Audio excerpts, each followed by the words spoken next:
Je pense que l'armée de l'AES, si on reste dans la courte histoire, est née le jour où le président Ibrahim Traoré a dit que gare à chez lui qui va toucher au Niger.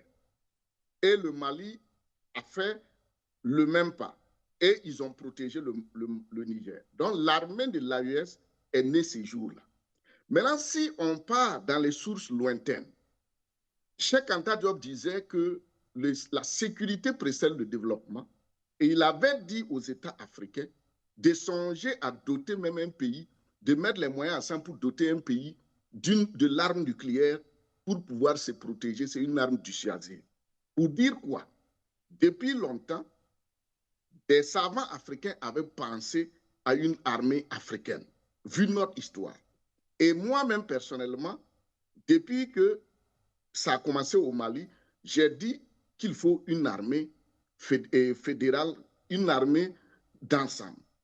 Maintenant, qu'est-ce qui se passe? Cette armée qu'on voit aujourd'hui, qui est en train de se mettre en place, est née dans un contexte de guerre, de recolonisation de l'Afrique. Donc, en soi, ce n'est pas une armée qui est dirigée contre les voisins ou bien contre qui que ce soit. C'est une armée qui a pour but de défendre, en tout cas, notre survie, notre existence. Donc, on ne peut pas se créer des ennemis pour dire qu'il y a des ennemis.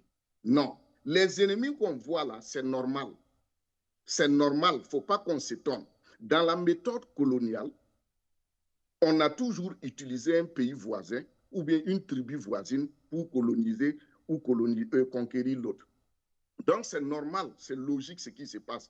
Maintenant, c'est à l'AES de structurer son armée pour que maintenant, l'espace-là soit sécurisé par les enfants de l'AES dans tout patriotisme, dans le patriotisme absolu.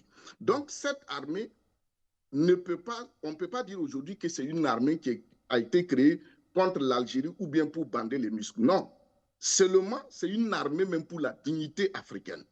Parce que ça fait longtemps que l'Afrique a toujours été déchiquetée du fait qu'on ne peut pas se remobiliser, on ne peut pas créer en tout cas un espace pour pouvoir se protéger.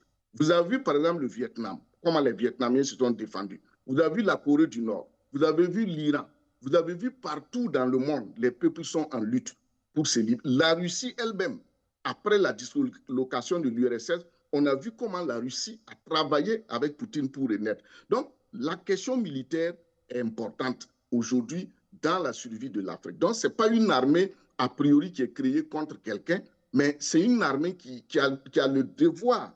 On a le devoir de créer une armée parce qu'on est trop faible. Et même à l'interne, vous voyez par exemple les États africains, il n'y a pas de stabilité.